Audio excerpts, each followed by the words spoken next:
Hola, bienvenidos. El día de hoy vamos a presentar el síndrome de Sheehan. Nosotros somos el equipo 5 de la materia endocrinología a cargo del doctor Félix Edmundo Ponce Fajardo. Nuestra universidad es la Universidad Autónoma de Guerrero y la Facultad de Medicina. Entonces, vamos a empezar definiendo qué es el síndrome de Sheehan. Este es conocido también como necrosis hipoficiaria posparto. Para comprenderlo debemos saber que durante el embarazo se producen importantes cambios adaptativos, estos como consecuencia de la relación entre madre, feto y placenta. Esto nos va a llevar a que en la glándula hipófisis se produzcan cambios tanto anatómicos como fisiológicos. Para definir lo que es el síndrome de Sheehan, tenemos que es el infarto de la glándula hipofisiaria. Esto va a ir secundario a una hemorragia obstétrica. Va a acompañarse de un colapso circulatorio intenso y conlleva la aparición de hipopituitarismo en el posparto. El concepto de síndrome fue descrito por Harold Levin Sheehan en 1937. Él acentuó que durante el embarazo la glándula pituitaria aumenta su tamaño, pero su suministro de sangre llega a ser disminuido durante el parto y por eso es especialmente susceptible a la trombosis o al infarto, o ambas. La isquemia de la glándula hipofisiaria se produce por el sangrado excesivo durante el parto, lo que lleva a hipovolemia de la zona celar y pericelar. La glándula va a tener un aumento de su volumen hasta en un 40% o más. Esta glándula va a aumentar su tamaño y va a ejercer un efecto de compresión sobre los vasos sanguíneos que la rodean y va a quedar susceptible a la hipoperfusión con bajo aporte de oxígeno. Esto pasa en el primer trimestre del embarazo y puede llegar hasta un 136% de su tamaño cerca del término. Aquí en el esquema podemos ver cómo está la hipófisis de forma normal y cómo durante el embarazo esta hipófisis crece.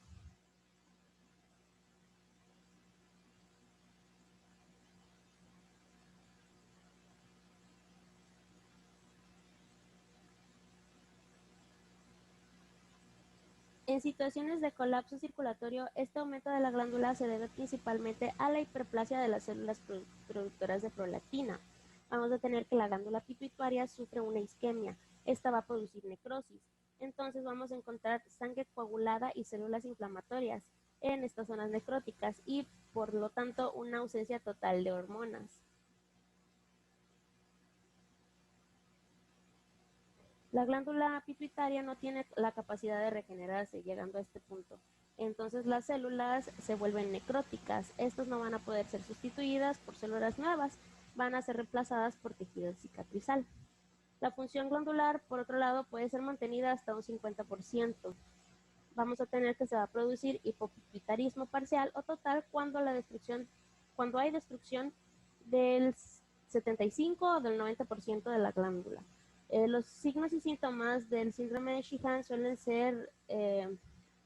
aparecer de forma gradual o lentamente. Después de un periodo de 2 meses o de meses o muchos años, pueden aparecer estos síntomas. No siempre es momentáneo, pero a veces cuando sí es momentáneo, se encuentra como primer síntoma la incapacidad de amamantar. Es el motivo por el cual muchos pacientes acuden con el médico porque no producen leche para su bebé recién nacido. Entonces, la patogénesis la vamos a definir como el infarto que les había comentado. Es un infarto de la glándula hipófisis, secundario a la ausencia del flujo sanguíneo en el lóbulo anterior de la misma, siendo el lóbulo posterior poco afectado. Y bueno, este síndrome va a tener una incidencia de 1 en 10.000 partos. Y debemos saber que existe una forma crónica y una aguda. La forma crónica es la más frecuente, pero la forma aguda es grave y es responsable del 25% de las muertes maternas por posparto. Vamos a tener como síntomas la galactorrea y esta nos va a dar como signos la que desaparece la capacidad de producir leche por la inhibición de la prolactina. La menorrea como consecuencia de la inhibición de las hormonas luteizante y folículo estimulante. Vamos a tener también fatiga, disminución de la masa corporal por déficit de hormona del crecimiento y también síntomas de hipotiroidismo, esto secundario al déficit de la hormona estimulante de la tiroides.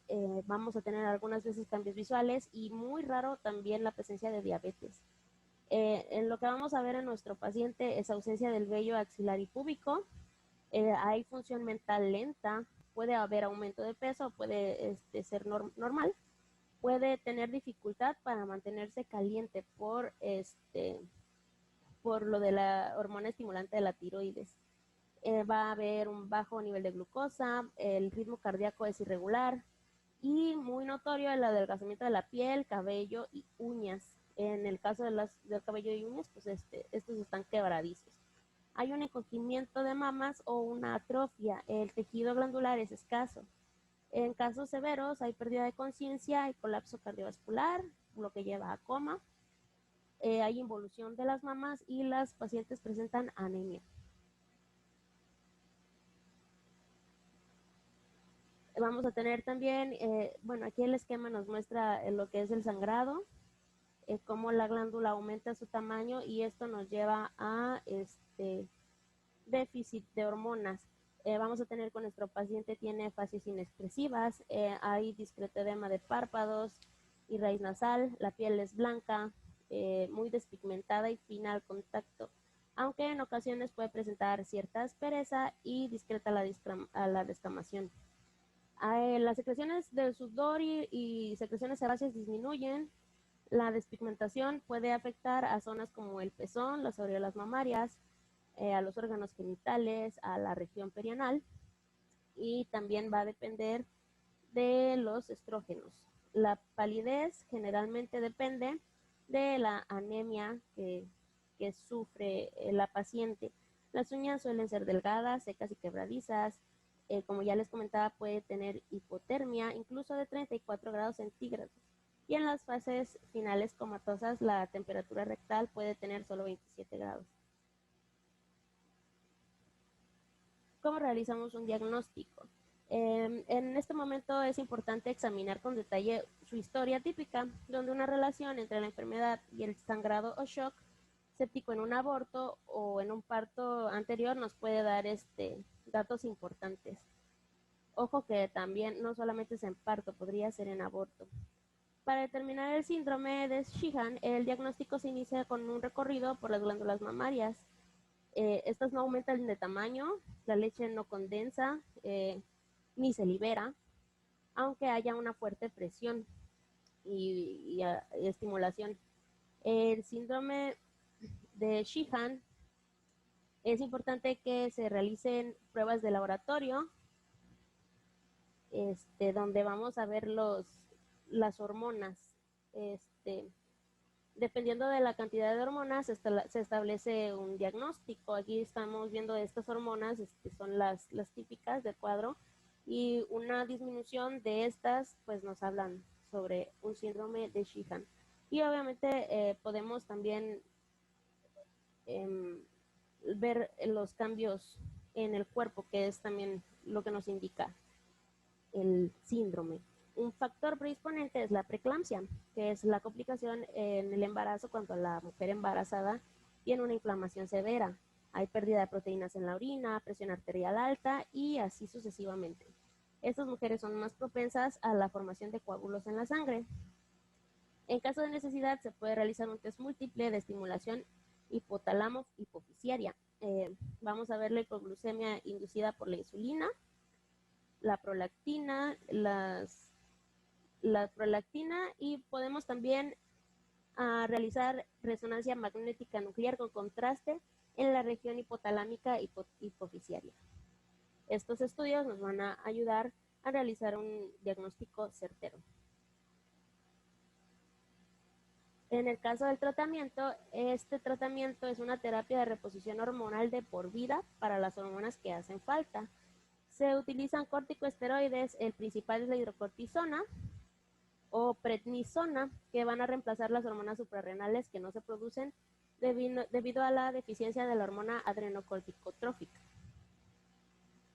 También los ajustes de dosis pueden ser necesarios durante el embarazo o si se produce un marcado aumento o pérdida de peso. Los estrógenos se van a incluir en el tratamiento solo si se extirpó el útero o una combinación de estrógeno y progesterona también si hay útero. La levotiroxina aumenta los niveles deficientes de hormonas tiroideas, provocadas por la baja o deficiente producción de la hormona estimulante de la tiroides. Y hormona de crecimiento, esta nos va a ayudar a mejorar la relación músculo-grasa del cuerpo, a mantener la masa ósea y reducir los niveles de colesterol. Esta hormona es costosa. Los efectos secundarios pueden incluir rigidez articular y retención de líquido. Es probable que el endocrinólogo pueda hacer análisis de sangre de forma regular para asegurarse de que se están recibiendo las cantidades adecuadas y no excesivas de estas hormonas.